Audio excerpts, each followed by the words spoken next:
Greetings again, people. I'm here with another video, and it's a slightly topical rant. Basically, it's because I'm even hearing people still coming out of Comic-Con, and I'm hearing people still talking about. Okay, first and foremost, um, I want to talk about something that's bugging me about the Avengers 2. Now, a lot of people are going to call this purism. I really don't think it is, especially considering the context that this is in. But I'm not happy with Whedon changing Ultron the way he is. I'm really not. Um, and before anyone even tries the whole shilling crap that I've been hearing lately, no, they confirmed Hank Pym is not in the movie, not Ant-Man. They confirmed that Pym is the Ant-Man they're going to be using in the movie that's set immediately after the events of the Avengers 2. And no, there is not an iteration of Ultron where Iron Man is his creator, certainly not in any kind of mainstream sense of the characterization. So let's move on from there. The point is, Pym does exist in the Marvel Cinematic Universe. They've established this. He's going to be in the movie following this, for crying out loud. But they're still going to strip Ultron's creation away from Pym, which is actually one of his big character points and also a big character point for Ultron. And they're going to instead, although they won't outright say it, it's heavily implied they're shifting it to Tony Stark. Again. Why? Because of the way Iron Man 3 ended. Well, they need a reason for Tony to get back in the armor because they pulled a Dark Knight Rises and had him quit. So they have to do something like this to get him back in the armor. It's that simple. Basically, they're going to ruin Hank Pym to get Tony back in the suit because they okayed an incredibly stupid decision by Shane Black. A couple of incredibly stupid decisions by Shane Black. And so now, yeah, Hank Pym's going to suffer for it. They're probably going to try to completely reinvent Pym, too. That won't surprise me at all. But yeah, they're just there's like no justification for Hank Pym even existing in this universe now if they're going to be using Ultron but making it so that Pym has nothing to do with the creation of Ultron. It's stupid, but of course, you know, everyone's eating that up because it's Joss Whedon, he can't do anything wrong. And again, had Mark Webb done anything remotely different, in fact, Webb's actually been accused of, quote-unquote, confirming, frankly, smaller tweaks than that, and people want to crucify him for it. So there's a double standard in this community that really sickens me, but I digress. Going back to that, though, and the Mark Webb thing, I really have to address this whole Venom and Carnage thing again, because this is really, really bugging the crap out of me, and I cannot understand why people are so okay with it. I can't. Why are people so thrilled with this idea that Venom and Carnage have to be rushed onto the screen immediately? I mean, every time when there's a new Spider-Man movie, whether it was Spider-Man, even when it was the first Spider-Man movie, do you know there were people complaining with Spider-Man 1, Sam Raimi's Spider-Man 1, they were complaining that there was no Venom. Why didn't they do Venom? Venom's so much cooler than the Green Goblin. They should have gone with Venom. Yeah, I'm not kidding. Then it got more ridiculous. Spider-Man 2, they wanted Venom. What was it? Doc Ock. Oh, there you go. Spider-Man 3, people wanted Venom. So what happens? They cave and give the people Venom. They give the people what they wanted, and what happens? They're accused of ruining it, even though they're not the ones who made Raimi stick him fully into that film.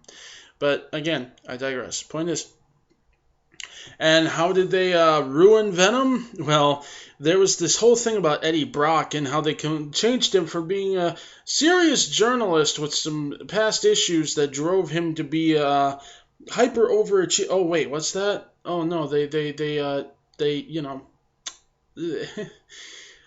they turned him into a scrawny little douche. But you know what? No one cares about that.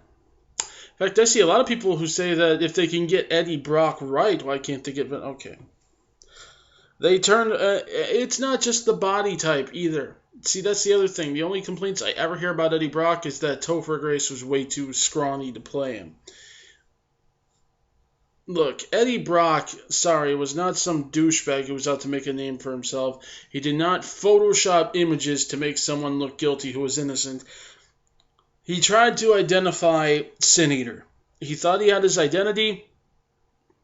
He thought he knew who he was based on evidence available, and he ran with the story and printed it. And later, Spider-Man unmasked the guy, and it turned out to not be the guy who he thought it was. So he had implicated an innocent man, and because of that, honest mistake too. But because of that, because he was overzealous and didn't wait a little bit longer before reporting that, it cost him his job. And he did, in a way, blame Spider-Man for that, but at the same time blamed himself, and there was some loathing, and he fell into a deep depression. The man, see, that's the thing that people don't seem to realize.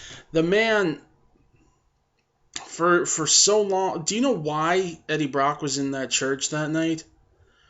He wasn't there with some ridiculous, over-the-top prayer for God to please kill Peter Parker for exposing my dishonesty. No, it was to actually ask for forgiveness because he was contemplating suicide.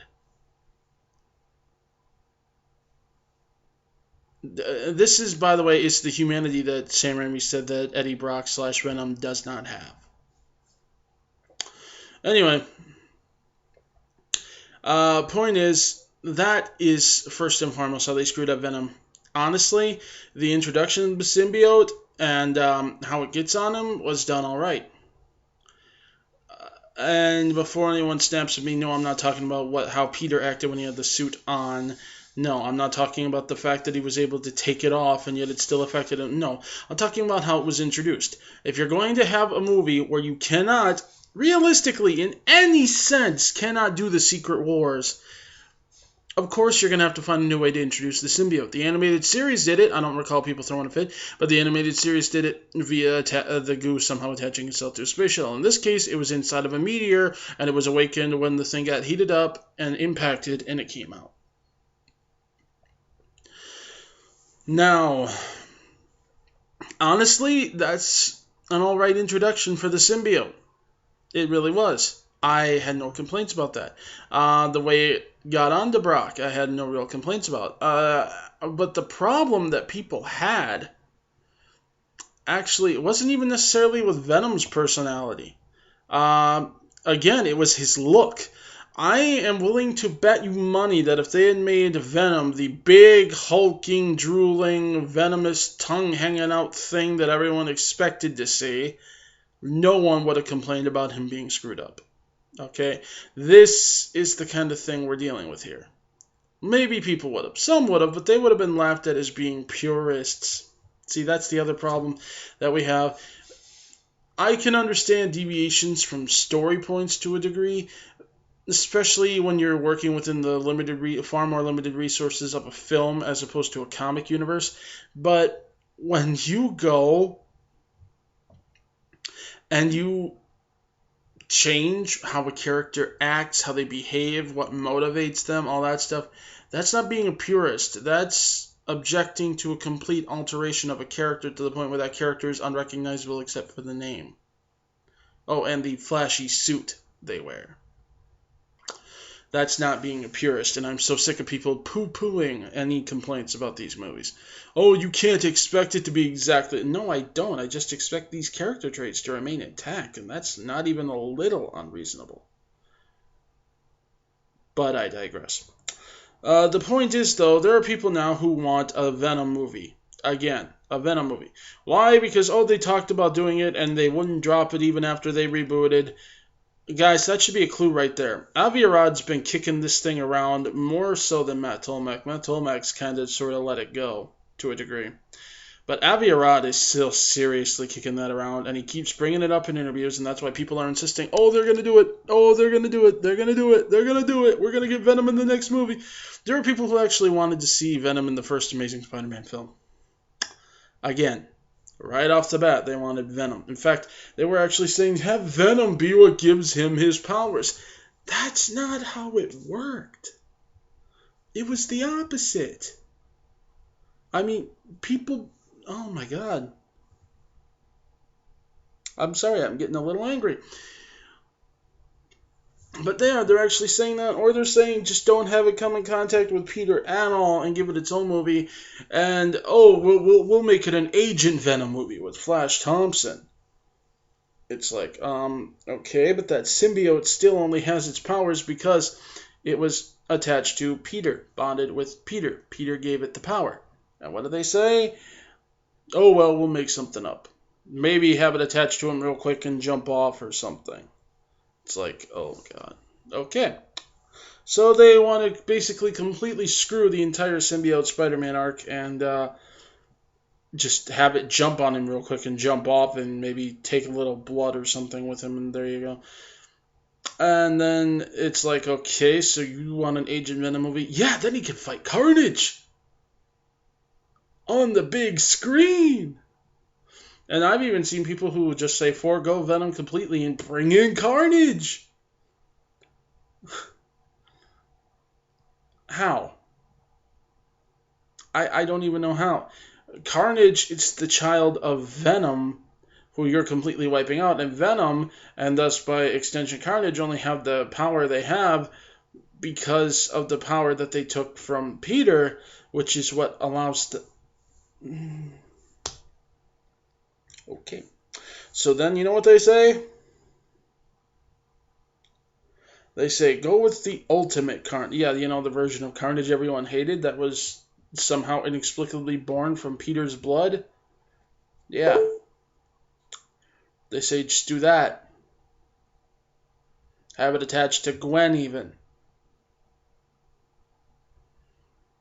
And there you can also do the night Gwen Stacy died and how Spider-Man killed her. It's like, nobody has even read these comics. They just hear the name Carnage and they want to... First and foremost, I want to say one thing. If you want Carnage done remotely correct... Yeah, see, that's the other thing.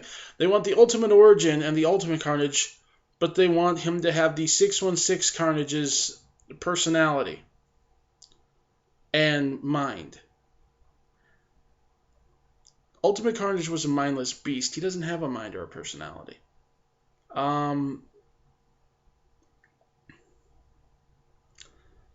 You need Cletus Cassidy to have that. But people don't care. They just don't care. They want to jump right to it. I'm also going to say that you really cannot have Carnage in a Spider-Man movie. I'd love to see it, but it won't happen. And here's why. Guaranteed, 100% guaranteed, that movie's going to be rated R. Definitely rated R. Why? Because this isn't just a case of him slashing some people and them falling down. This is a guy who sits there. Cletus Cassidy, before he gets that symbiote, okay, is a psychopath. A deranged psychopath. He would sit there and cut himself with a screwdriver he had in his cell and play with the wound when he was bored. He killed things and tortured them for fun. When he was a child, his favorite movie was the Zapruder film, which, if you don't know what that is, it's footage of the Kennedy assassination that was heavily analyzed, showed the death over and over, slow-mo, multiple angles, trying to analyze what happened. He sat there and watched that for fun. The graphic murder of a man as a child. He killed his own parents and ground up their remains in the garbage disposal. That was before he got this symbiote and all this power. He would sit there talking about how he couldn't wait to hear his victims' screams as he peeled their flesh from their bones one strip at a time. Okay? This is what we are dealing with here. This is a very sick, twisted. He managed to disgust and creep out the Joker, for crying out loud. I and yes, I'm being serious. There's an actual legitimate crossover comic where they met. In case you didn't know that. So, um, this is a very, very sick, twisted, disgusting individual. Even his comics have a pretty high rating. I mean, his comics even are rated T plus, and the comics are like a lot more lax than, you know, his comics pretty much have a borderline R rating. Uh, you're not gonna see Carnage on the big screen unless you get him severely watered down. I don't think you grasp that. And then you'll complain about how they watered him down and ruined him. And then I hear people say, oh, well, it doesn't have to be for the kids. Why does everything have to be for the kids? Don't make this one for the kids. Just let it be rated R.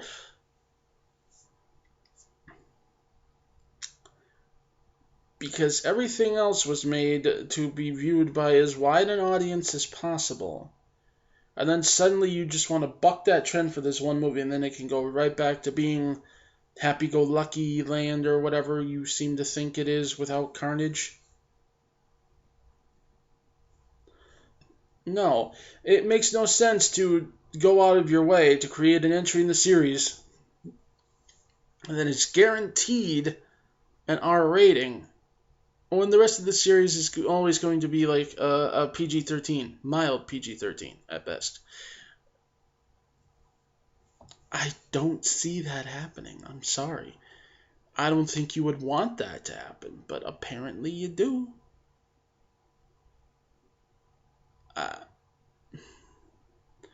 Makes no logical sense. And then what happens when people who decide they want to skip this R-rated Spider-Man movie miss the story events that, lead into the next one, and don't say they can just read the plot online. No, because there are subtle little things that even plot synopses on the internet miss. Don't do that.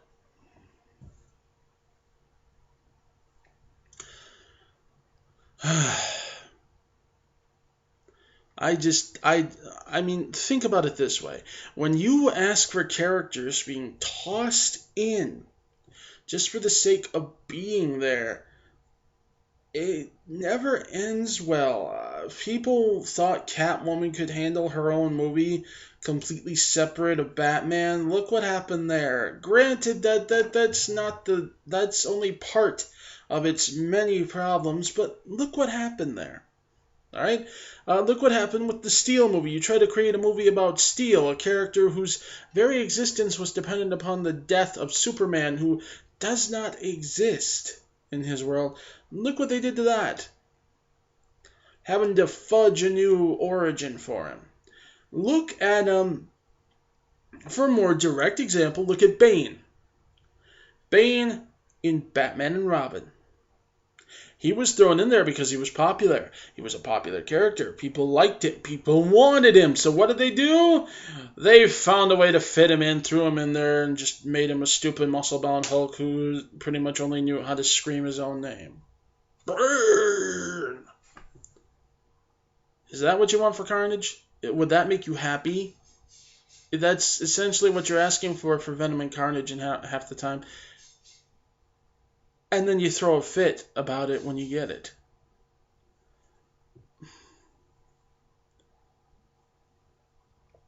I don't even know.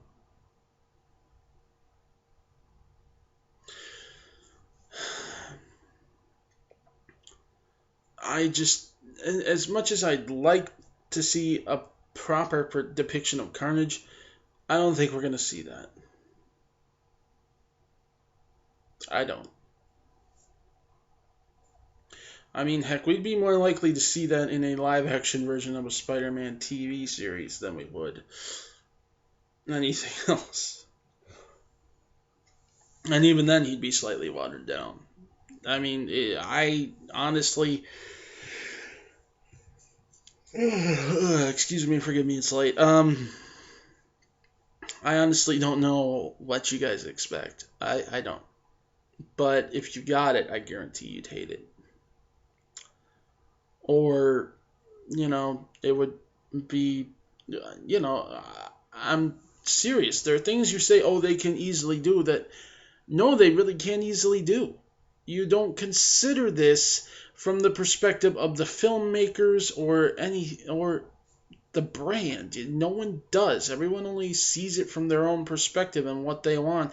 You gotta be realistic first and foremost in terms of branding. Okay, that's one thing they're going to be very concerned about. And having in the middle of these Spider-Man films this dark, graphic, morbid, R-rated entry is not going to do well. It's really not. You can maybe try to make it its own movie or something and set it apart, but I doubt it's going to do near as well as you think it will. I really don't. People aren't going to be too receptive to that. There's going to be a lot of backlash from that they're still going to have to worry about. If they have Spider-Man have anything to do with it at all.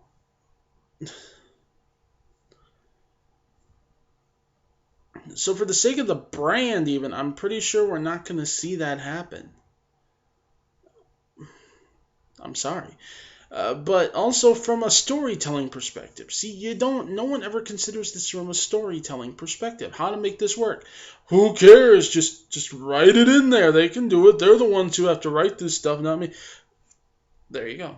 See, no one thinks about how it can work. I see some of the weirdest suggestions from people, down to having a crossover where they warp dimensions and bring back Tobey Maguire as Spider-Man. Yeah, Tobey, who's way out of shape and way old to be whatever. Okay, whatever. And they say, oh, just, have them cross over. And it's like, first and foremost, you'd have two characters with pretty much the exact same powers. Literally the exact same powers. That's not going to be terribly fun to watch. Second of all, you're suggesting something that's quite literally fan service to be a major plot point. See, the Avengers movie didn't work just because they threw the Avengers in there. The Avengers movie worked because they took the time to slowly build up to it and develop all these characters, give them an established personality and an established worldview and an established them, and then brought them together. That is why that movie was more than fan service. That is why that was the culmination of an ongoing story arc. That they weren't just put in there for the sake of having them. Okay, that's why they held off on some of the other Avengers. They didn't really think that they would make sense just to toss them in there. Of course, then in the next one, they took one that would have made sense to have in there, at least in his non-hero persona, and took him out, and even though that actually could have been what motivates him to become a superhero in the next... Either way, any way you cut it, the whole reason the first one worked is because it did the opposite of what you guys keep saying. I don't know if you realize that. Not everybody out there is cut out to tell a story. I'm sorry. And not everybody out there wants the same thing. You keep saying, oh, everybody wants this. Some people don't want that. Some people might want these other characters to show up. Should they be dismissed because they're not the everybody that agrees with you? See, that's where you have to be careful with, and it's something Webb has said. When you basically base your film off of what everyone else is telling you to do, that's where you're walking the dangerous territory, and that's when your movie fails. You need to go in there and you need to tell the story that you have in your mind, that you have plotted out, and deviate from that as little as humanly possible, and tell a good story. Because in the end, that's going to last a lot longer and be a lot more memorable than just random villains flying all over the screen. Same with the Sinister Six. People say, oh, next movie, we got to have the Sinister Six. How? Just because, what? A couple of people who could potentially become Sinister Six members might possibly be appearing in this movie? Who's to say they even become villains? Who's to say they even take up the supervillain persona they have? What if that never comes up in this particular film verse? You know, that's always a possibility. No one considers that. And yes, I know with a lot of the teasing that Sony's done, that it's pretty much a given that they're going to do them eventually. But for them to just suddenly pick up their costumes, put them on and decide, I'm going to fight Spider-Man, just because it looks fun? Is that what you're saying? They should just decide they want to beat him up because? Mm-hmm. Help me out here, guys. Please.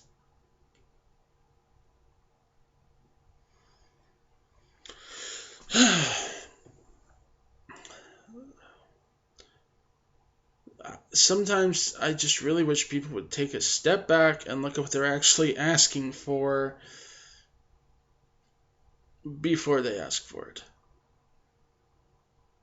I wish people would consider the ramifications of what they ask for. I wish that people would actually consider the story first and the fan service second. I really do. Anyways, that's it for this particular video, guys. Gonna head off for now. Okay, again, I'm gonna say, if there's anything you want to see me talk about down below, don't be afraid to ask. Before anyone does ask, yes, I'm gonna be doing more of those DBZ videos eventually. It's just, oh, good lord. I sometimes have to force time to be able to do these. God, I gotta write too this weekend. Okay. But yeah, anything you want me to talk about, ask, bring to my attention, link me, what have you. Though I'm already gonna say, before anyone asks, I'm not going to review Battle of Gods, because I'm not going to review a movie that I have not seen, and I'm definitely not going to review it based off of a plot synopsis on the internet. Okay, so that's it for now, and I will catch you later. See ya.